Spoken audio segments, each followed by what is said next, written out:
আসসালামু আলাইকুম ভিউয়ার্স, আমি হাসিবুল ইসলাম বাদশাহ ইউটিউব সলিউশন ইউটিউব চ্যানেল থেকে সবাইকে স্বাগতম। বুটস্ট্র্যাপের পঞ্চম এপিসোডে সবাইকে আরও একবার স্বাগতম। তো বুটস্ট্র্যাপের চতুর্থ এপিসোড আমরা যে পর্যন্ত শেষ করেছিলাম, পঞ্চম এপিসোডটার পর থেকে শুরু করব। তো চলুন প্র্যাকটিক্যালি শুরু করি। এবং এর আগে বলবো, আপনি যদি আমার চ্যানেল নতুন হয়ে থাকেন তাহলে অবশ্যই চ্যানেলটি সাবস্ক্রাইব করে রাখবেন এবং পাশে থাকা বেল বাটনটি বাজিয়ে রাখবেন, যাতে করে পরবর্তী ভিডিও মিসিং না হয়ে যায়। আজকে হচ্ছে আমরা বুটস্ট্র্যাপের কম্পোনেন্টস নিয়ে কাজ করব। তো প্রথমে আমরা কম্পোনেন্টসে ক্লিক করলাম। তো কম্পোনেন্টসে ক্লিক করার পরে প্রথমে আসছে অ্যালার্টস। আসলে অ্যালার্টস জিনিসটা কি, আমি এখানে সংজ্ঞা দেওয়া আছে, সংজ্ঞাটা এইভাবে না করে আমি স্পষ্ট করে অ্যালার্টসটাকে বোঝাতে চাই। একটু নিচের দিকে যাই এবং এদিকে দেখুন, এই যে একটা অ্যালার্টস আছে সেটাকে ডিসমিস করে দেওয়া যাচ্ছে বা ক্লোজ করে দেওয়া যাচ্ছে। ঠিক এই যে এই কাজগুলো হচ্ছে মূলত অ্যালার্টসের কাজ। মূলত অ্যালার্টস দিয়ে এইরকম কাজ করা হয়। বিভিন্ন অ্যালার্টস দেওয়া হয় যে আপনার ওয়েবসাইটে এই প্রবলেম আছে, আপনার এই এরিয়ায় এই প্রবলেম আছে, আপনার অ্যাকাউন্ট ক্রিয়েট করার জন্য এই কাজ করতে হবে। এই যে বিভিন্ন কার্যক্রম, এইগুলোই হচ্ছে মূলত অ্যালার্টসের কাজ। তো আমরা প্রথমে এইখানে কিছু সিএসএস আছে, সেইগুলোকে এখান থেকে আমরা একটু কপি করে আমাদের ওয়েবসাইটের মধ্যে নিয়ে পেস্ট করে তারপরে সেভ এবং রিলোড করে দেখি যে আসলে কী ধরনের অ্যালার্টস আসছে বা কী ধরনের পরিবর্তন হয়েছে। আমরা দেখতে পাচ্ছি এই যে বিভিন্ন অ্যালার্টস এখান থেকে প্রিন্ট হয়েছে। এখন আমরা বিভিন্ন ওয়েবসাইটে যখন কাজ করতে যাই বা অ্যাকাউন্ট করতে যাই, কিছু পারচেস করতে যাই, তখন আমরা নর্মালি এই ধরনের বিভিন্ন অ্যালার্ট দেখি যে আপনার এই অ্যাকাউন্টটা কমপ্লিট হয় নাই, আপনার এই কাজটা শেষ হয় নাই, আপনার এই কাজটা ভুল হয়েছে, এরকম বিভিন্ন অ্যালার্ট দেয়। তো এই বিভিন্ন অ্যালার্ট দেওয়ার জন্য আমাদের এই সমস্ত স্টাইল জাস্ট পিক করতে পারলেই হয়ে যাবে। এখানে দেখুন যে ডিপ ক্লাস অ্যালার্ট প্রাইমারি, মানে অ্যালার্ট প্রাইমারি দিলে এটাই হয়ে যাবে। Alert secondary, alert success, alert danger. আমরা এই যে এই অ্যালার্টটা দেখতে পাচ্ছি, অ্যালার্টটা ডেঞ্জার। মূলত ওই যে ডেঞ্জার অ্যালার্ট কোনটা, যে লাল যেটা, এটা হচ্ছে ডেঞ্জার অ্যালার্ট। অর্থাৎ ডেঞ্জার অ্যালার্ট এই ক্লাসটা যদি আপনি পিক করতে পারেন তাহলে আপনার ওই রকম অ্যালার্ট অটোমেটিক ডিসপ্লে হয়ে যাবে। এখন এই যে অ্যালার্ট ডিসপ্লে হয়ে গেল, এরপরের কাজ কি তাহলে?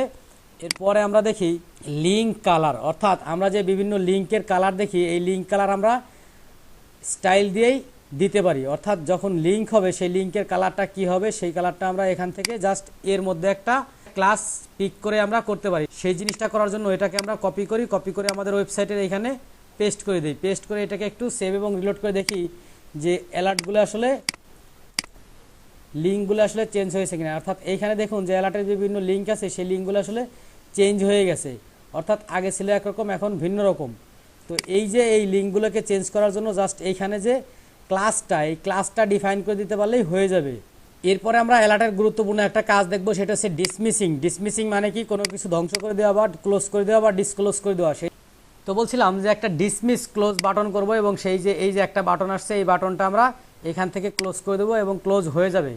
এই কাজটা করার জন্য আমরা যে কাজটা করব সেটা হচ্ছে কি, এই যে এই কোডটা আমরা এখান থেকে কপি করেছি এবং আমাদের ওয়েবসাইটের মধ্যে পেস্ট করে রেখেছি। এখন এই যে পেস্ট করে রেখেছি, এইখানে এখন আমাদের এই যে ক্লাস আছে এই ক্লাসগুলোকে কীভাবে করতে হবে, তাহলে এখন এই ক্লোজটা কীভাবে করতে হবে। এখানে ক্লিক করলে তো ক্লোজ হচ্ছে না। ক্লোজ যেহেতু হচ্ছে না, সেহেতু আমাদের এখানে ইনস্ট্রাকশন অনুযায়ী বলা আছে যে এইটাকে যদি আমরা যে কোয়েরির মধ্যে প্রিন্ট করে দিই তাহলে হয়ে যাবে। তাহলে যে কোয়েরির মধ্যে এটাকে প্রিন্ট করার জন্য আমাদের কি কাজটা করতে হবে, আগে এটাকে নিয়ে আমাদের ফুটারের মধ্যে চলে যেতে হবে। এখানে আমি স্ক্রিপ্ট টাইপ টেক্সট পার জাভা স্ক্রিপ্ট লিখলাম এবং এই ফাংশনটা এখানে প্রিন্ট করে দিলাম। প্রিন্ট করে দেওয়ার পরে এইখানে একটু রিলোড করে দেখি যে আসলে কাজ হচ্ছে কিনা। কাজ হবে তো না। কেন কাজ হবে না?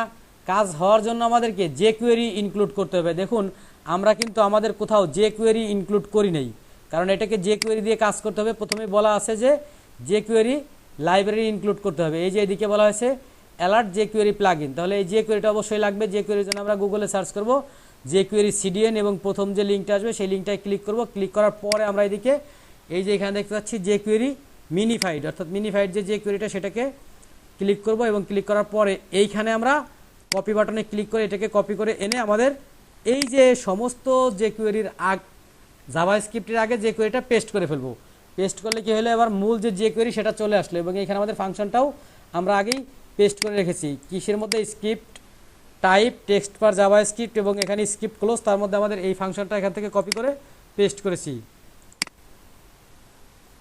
এই যে এখান থেকে কপি করে পেস্ট করেছি আমরা, অটোমেটিক এটাকে কপি করে পেস্ট করে রেখেছি এই যে এই ফাংশনটা। তাহলে আমাদের মোটামুটি যে পর্যন্ত হয়েছে সে পর্যন্ত একটা সেভ দেই এবং রিলোড করে দেখি। আশা করি এবার কাজ হবে। ক্লোজ বাটনে ক্লিক করলে ক্লোজ হবে। আমরা একটু ক্লিক করে দেখি, দেখতে পাচ্ছি ক্লোজ হয়ে গেছে। এই যে ক্লোজটা হয়ে গেছে, এই ক্লোজটা তাহলে কি কারণে হলো? এই ফাংশনটার কারণে। একটু মনে রাখবেন, অনেক সময় আপনারা যখন কাজ করবেন তখন অন্য যে কোয়েরির সাথে বা অন্যান্য ফাংশনের সাথে এই ফাংশনটা যদি প্রবলেম হয়, সেই ক্ষেত্রে এইখানে ডলার সিম্বল না দিয়ে ছোট হাতের জে বড় হাতের কিউ এইটা দিয়ে যে কোয়েরি স্পেলিং এখানে আপনারা দিয়ে দিবেন। এইভাবে যে কোয়েরি দিলেও এটা কাজ করবে। একটু সেভ এবং রিলোড করে দেখি যে আসলে কাজ করে কিনা। হ্যাঁ, এভাবেও কাজ করতেছে। তাহলে এই যে আমরা অ্যালার্টটা ক্রিয়েট করলাম, এবার আপনার প্রয়োজনে এই অ্যালার্ট বক্সের কি কালার দেবেন সেই কালারটা ডিফাইন করার জন্য জাস্ট এইখানে আমি যে অ্যালার্ট ওয়ার্নিং দিয়েছি, এই অ্যালার্ট ওয়ার্নিং জায়গা আর কি দিবেন সেটা আপনি আপনার বুটস্ট্র্যাপের ক্লাসগুলো দেখে আপনার ইচ্ছা মতো বসিয়ে দিলেই চেঞ্জ বা পরিবর্তন হয়ে যাবে। তাহলে আমরা এবার পরের স্টেপে চলে যাই, এবং পরের স্টেপে কি আছে? বেজ। আমরা একটু বেজ দেখি যে বেজটা আসলে কি আছে এবং কি করা হয়। দেখুন এখানে বেজ যে জিনিসটা, সেই জিনিসটা হচ্ছে যে আমরা অনেক সময় দেখে থাকি যে একটা এরিয়ার ডান পাশে বা বাম পাশে বা উপরে কোনো একটি নোটিফিকেশন আসে।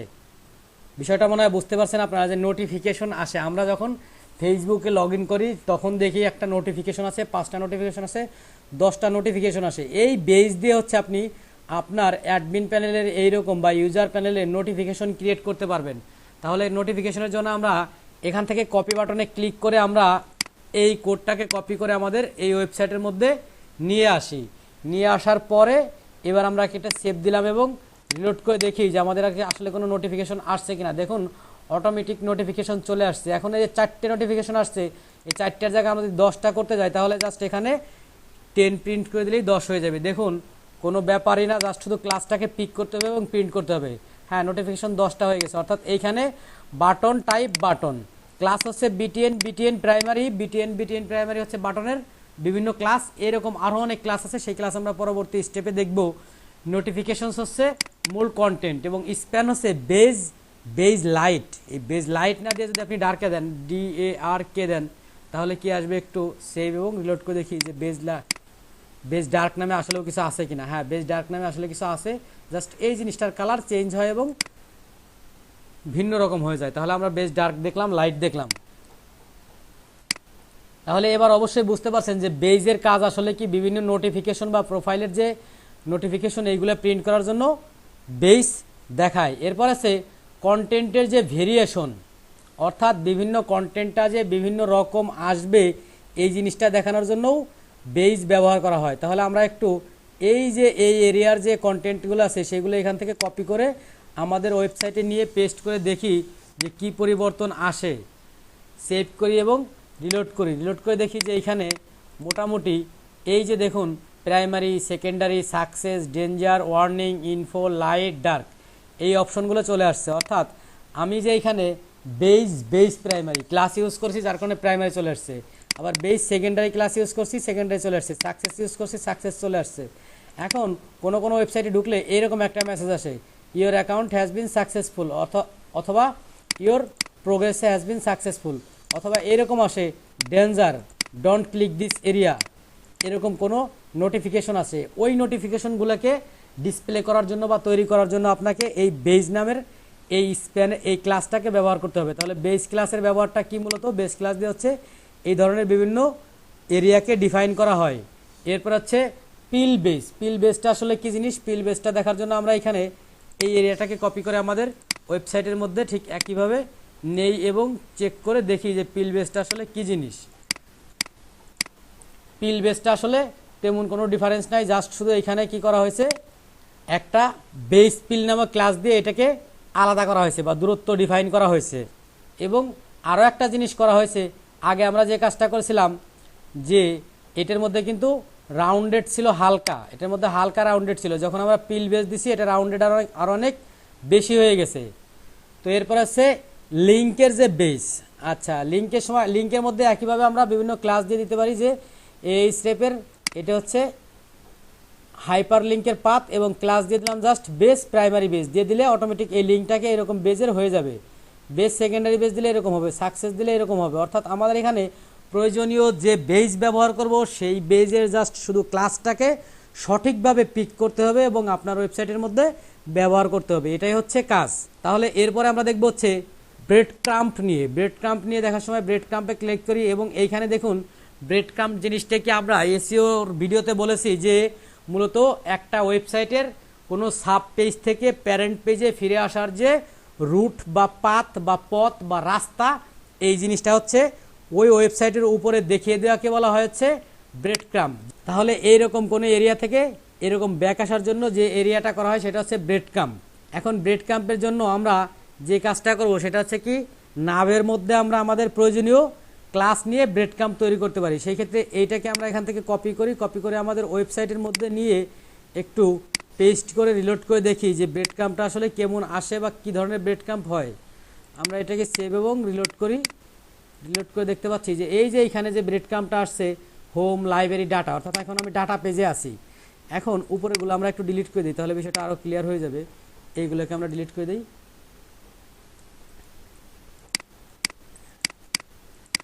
এখানে দেখতে পাচ্ছি হোম লাইব্রেরি ডাটা, অর্থাৎ আমরা এখন ডাটা পেজে আছি। এখন এই যে ডাটা পেজে আছি এর জন্য কিন্তু আমি কোনো ক্লাস ডিফাইন করি নাই বা কোনো স্টাইল ডিফাইন করি নাই, অটোমেটিক স্টাইল চলে আসছে। আমি জাস্ট ক্লাসগুলো পিক করেছি। এখন নাব এরিয়া লেভেল যখন ব্রেড ক্রাম্ব আমি ইউজ করব, অটোমেটিক কি ওই নাবটা চলে আসবে বা ব্রেড ক্রাম্বটা চলে আসবে। এখন এরপর হচ্ছে কি আইটেম, প্রথম item, second item, third item, যে আইটেমগুলো আমি স্টেপ বাই স্টেপ ইউজ করব সেই আইটেমগুলো অটোমেটিক এইখানে আমাদের ব্রেড ক্রাম্ব হিসেবে ডিসপ্লে হয়ে যাবে। তো আবারও বলছি, ব্রেড ক্রাম্ব ব্যবহারের সবচেয়ে বড় সুবিধা হচ্ছে ইউজার এখান থেকে হোম পেজে ব্যাক আসতে পারবে অথবা তার প্যারেন্ট পেজে ব্যাক আসতে পারবে, এবং এটা সার্চ ইঞ্জিন অপটিমাইজেশন বা এসইওর জন্য খুবই গুরুত্বপূর্ণ একটি কাজ। সুতরাং ওয়েবসাইটে অবশ্যই আপনি ব্রেড ক্রাম্ব ইনক্লুড করবেন।